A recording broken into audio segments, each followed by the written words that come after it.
Chapter 8 The Great Gatsby. I couldn't sleep all night. A foghorn was groaning incessantly on the sound, and I tossed half sick between grotesque reality and savage, frightening dreams. Toward dawn, I heard a taxi go up Gatsby's Drive, and immediately I jumped out of bed and began to dress. I felt that I had something to tell him, something to warn him about, and morning would be too late. Crossing his lawn, I saw that his front door was still open, and he was leaning against a table in the hall, heavy with dejection or sleep. Nothing happened, he said wanly. I waited, and about 4 o'clock she came to the window and stood there for a minute, and then turned out the light. His house had never seemed so enormous to me as it did that night when we hunted through the great rooms for cigarettes. We pushed aside curtains that were like pavilions and felt over innumerable feet of dark wall for electric light switches. Once I stumbled with a sort of splash upon the keys of a ghostly piano.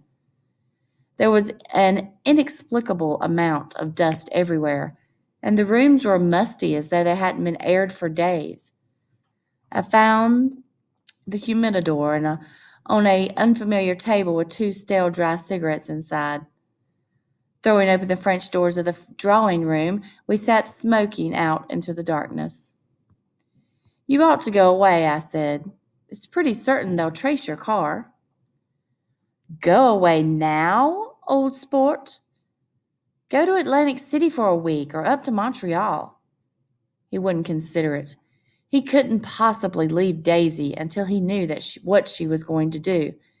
He was clutching at some last hope, and I couldn't bear to shake him free. It was this night that he told me the strange story of his youth with Dan Cody. Told it to me because Jay Gatsby had broken up like glass against Tom's hard malice, and the long secret extravaganza was played out. I think that he would have acknowledged anything now without reserve, but he wanted to talk about Daisy. She was the first nice girl he'd ever known. In various unrevealed capacities, he had come in contact with such people, but always with indiscernible barbed wire between.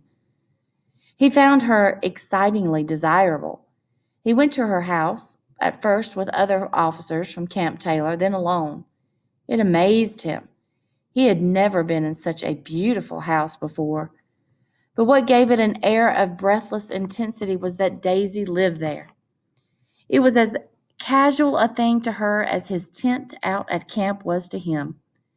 There was a ripe mystery about it, a hint of bedrooms upstairs more beautiful and cool than other bedrooms, of gay and radiant activities taking place through its corridors, and of romances that were not musty and laid away already in lavender, but fresh and breathing and redolent of this year's shining motor cars, and of dances whose flowers were scarcely withered. It excited him, too, that many men had already loved Daisy. It increased her value in his eyes. He felt their presence all about the house, pervading the air with the shades and echoes of still vibrant emotions. But he knew that he was in Daisy's house by a colossal accident. However glorious might be his future as Jay Gatsby, he was at present a penniless young man without a past, and at any moment the invisible cloak of his uniform might slip from his shoulders. So he made the most of his time. He took what he could get ravenously and unscrupulously. Eventually, he took Daisy one still October night, took her because he had no real right to touch her hand. He might have despised himself, for he had certainly taken her under false pretenses. I don't mean that he had traded on his phantom millions, but he had deliberately given Daisy a sense of security. He let her believe that he was a person from much the same stratum as herself, that he was fully capable to take care of her. As a matter of fact, he had no such faculties. He had no comfortable family standing behind him, and he was liable at the whim of an impersonal government to be blown anywhere around the world. But He didn't despise himself, and it didn't turn out as he had imagined. He had intended, probably, to take what he could and go. But now he found that he had committed himself to the following of a grail. He knew that Daisy was extraordinary, but he didn't realize just how extraordinary a nice girl could be. She vanished into her rich house, into her rich, full life, leaving Gatsby nothing. He felt married to her. That was all. When they met again 2 days later, it was Gatsby who was breathless, who was somehow betrayed. Her porch was bright with the bought luxury of starshine. The wicker of the seat squeaked fashionably as she turned toward him and he kissed her curious and lovely mouth.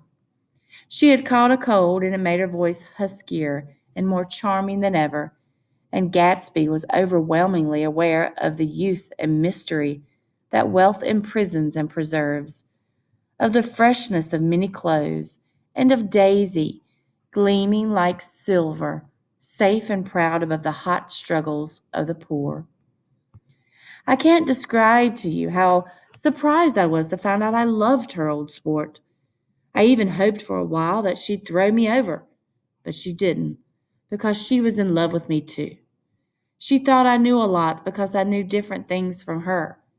Well, there I was, way off my ambitions, getting deeper in love every minute. And all of a sudden, I didn't care. What was the use of doing great things if I could have a better time telling her what I was going to do? On the last afternoon before he went abroad, he sat with Daisy in his arms for a long, silent time. It was a cold fall day with fire in the room, her cheeks flushed. Now and then she moved and he changed his arm a little, and once he kissed her dark, shining hair. The afternoon had made them tranquil for a while, as if to give them a deep memory for the long parting the next day promised.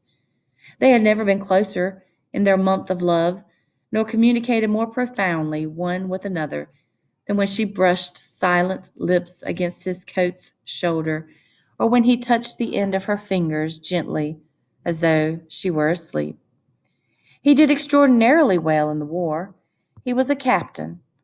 Before he went to the front and following the Argonne battles, he fought his majority and the command of the divisional machine guns. After the armistice, he tried frantically to get home, but some complication or misunderstanding sent him to Oxford instead. He was worried now. There was a quality of nervous despair in Daisy's letters. She didn't see why he couldn't come. She was feeling the pressure of the world outside, and she wanted to see him and feel his presence beside her and be reassured that she was doing the right thing after all.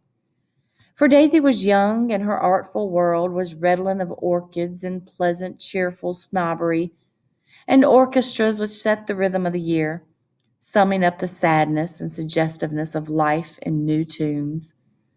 All night the saxophones wailed and the hopeless comment of the Beagle Street Blues, while 100 pairs of golden and silver slippers shuffled the shining dust. At the gray tea hour, there were always rooms that throbbed incessantly with this low, sweet fever, while fresh faces drifted here and there like rose petals blown by the sad horns around the floor. Through this twilight universe, Daisy began to move again with the season.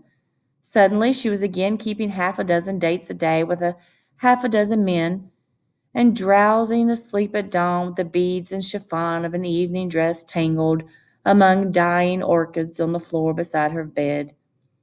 And all the time, something within her was crying for a decision. She wanted her life shaped now, immediately. And the decision must be made by some force of love, of money, of unquestionable practicality that was close at hand. That force took shape in the middle of spring with the arrival of Tom Buchanan.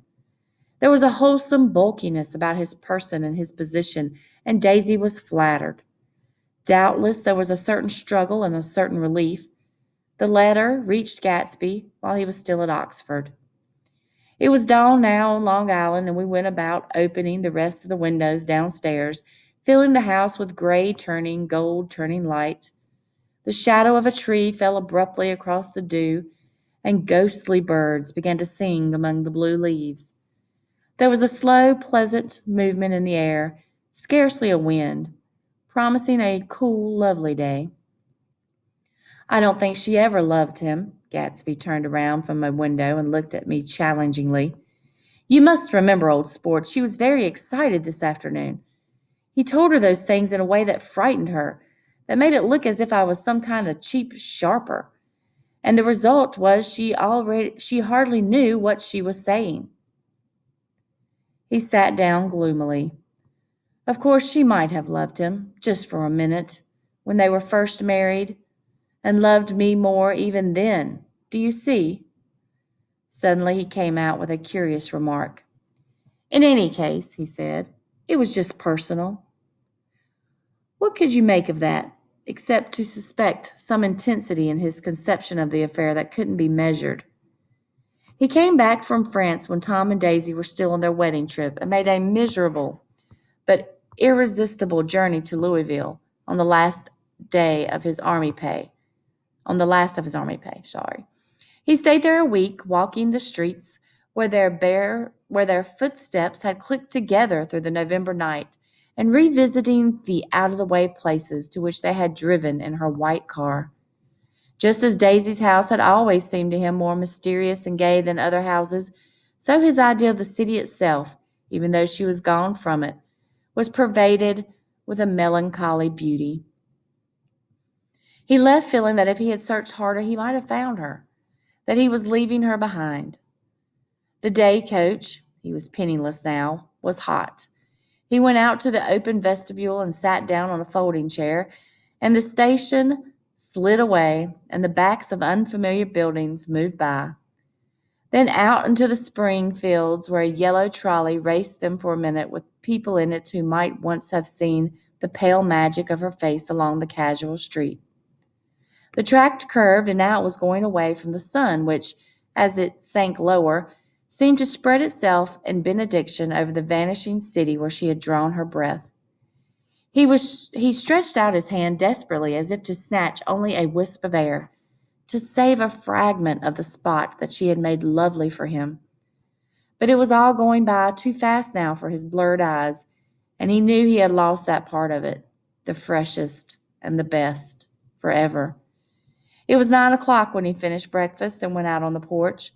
The night had made a sharp difference in the weather, and there was an autumn flavor in the air. The gardener, the last one of Gatsby's former servants, came to the foot of the steps. I'm going to drain the pool today, Mr. Gatsby. Leaves will start falling pretty soon, and then there'll always trouble with the pipes. Don't do it today, Gatsby answered. He turned to me apologetically. You know, old sport, I've never used that pool all summer. I looked at my watch and stood up. 12 minutes to my train. I didn't want to go to the city.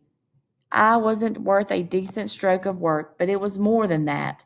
I didn't want to leave Gatsby. I missed that train and then another before I could get myself away.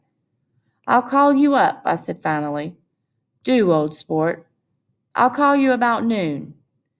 We walked slowly down the steps. I suppose Daisy'll call too. He looked at me anxiously as if he'd hope I'd corroborate this. I suppose so. Well, goodbye. We shook hands and I started away. Just before I reached the hedge, I remembered something and turned around. They're a rotten crowd, I shouted across the lawn. You're worth the whole damn bunch put together. I've always been glad I said it. It was the only compliment I ever gave him, because I disapproved of him from the beginning to end. First he nodded politely, then his face broke into that radiant and understanding smile as if we'd been in ecstatic cahoots on that fact all the time. His gorgeous pink rag of a suit made a bright spot of color against the white steps, and I thought of the night when I first came to his ancestral home 3 months before. The lawn and drive had been crowded with the faces of those who guessed at his corruption, and he had stood on those steps, concealing his incorruptible dream as he waved them goodbye. I thanked him for his hospitality. We were always thanking him for that, I and the others. Goodbye, I called. I enjoyed breakfast, Gatsby. Up in the city, I tried for a while to list the quotations on an interminable amount of stock. Then I fell asleep on my swivel chair. Just before noon, the phone woke me and I started up with sweat breaking out on my forehead. It was Jordan Baker. She often called me up at this hour because the uncertainty of her own movements between hotels and clubs and private houses made her hard to find any other way. Usually her voice came over the wire as something fresh and cool, as if a divot from a green golf links had come sailing in at the office window, but this morning it seemed harsh and dry. I've left Daisy's house, she said. I'm at Hempstead and I'm going down to Southampton this afternoon. Probably it had been tactful to leave Daisy's house, but the act annoyed me, and her next remark made me rigid. You weren't so nice to me last night. How could it have mattered then? Silence for a moment, then, however, I want to see you. I want to see you too. Suppose I don't go to Southampton and come into town this afternoon. No, I don't think this afternoon. Very well. It's impossible this afternoon. We talked like that for a while, and then abruptly we weren't talking any longer. I don't know which of us hung up with a sharp click, but I know I didn't care. I couldn't have talked to her across a tea table that day if I never talked to her again in this world. I called Gatsby's house a few times later, but the line was busy. I tried 4 times. Finally, an exasperated central told me the wire was being kept open for a long distance from Detroit. Taking out my timetable, I drew a small circle around the 3:50 train. Then I leaned back in my chair and tried to think. It was just noon. When I passed the ash heaps on the train that morning, I had crossed deliberately to the other side of the car. I suppose there'd be a curious crowd around there all day, with little boys searching for dark spots in the dust, and some garrulous man telling over and over what had happened until it became less and less real even to him, and he could tell it no longer, and Myrtle Wilson's tragic achievement was forgotten. Now, I want to go back a little and tell what happened at the garage after we left there that night before. They had difficulty in locating the sister Catherine. She must have broken her rule against drinking that night, for when she arrived, she was stupid with liquor and unable to understand that the ambulance had already gone to Flushing. When they convinced her of this, she immediately fainted as if that was the intolerable part of the affair. Someone kind or curious took her in his car and drove her in the wake of her sister's body. Until long after midnight, a changing crowd lapped up against the front of the garage while George Wilson rocked himself back and forth on the couch inside. For a while, the door of the office was open, and everyone who came into the garage glanced irresistibly through it.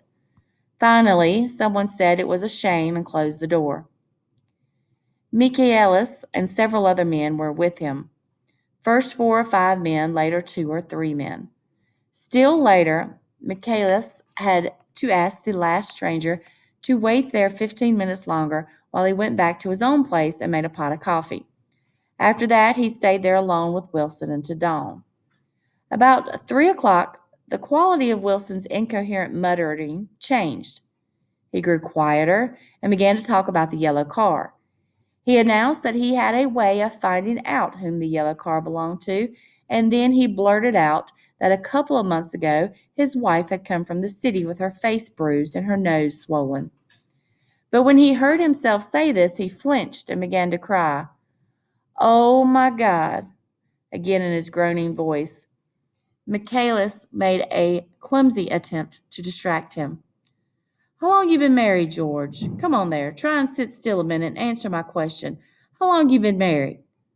12 years. "Ever have any children? Come on, George, sit still. I asked you a question. Did you have any children?" The hard brown beetles kept thudding against the dull light, and whenever Michaelis heard a car go tearing along the road outside, it sounded to him like the car that hadn't stopped a few hours before. He didn't like to go into the garage because the workbench was stained where the body had been laying, so he moved uncomfortably around the office. He knew every object in it before morning, and from time to time sat down beside Wilson, trying to keep him more quiet. Have you got a church you go to sometimes, George? Maybe even if you haven't been there for a long time. Maybe I could call up the church and get a priest to come over and he could talk to you, see? Don't belong to any. You ought to have a church, George, for times like this.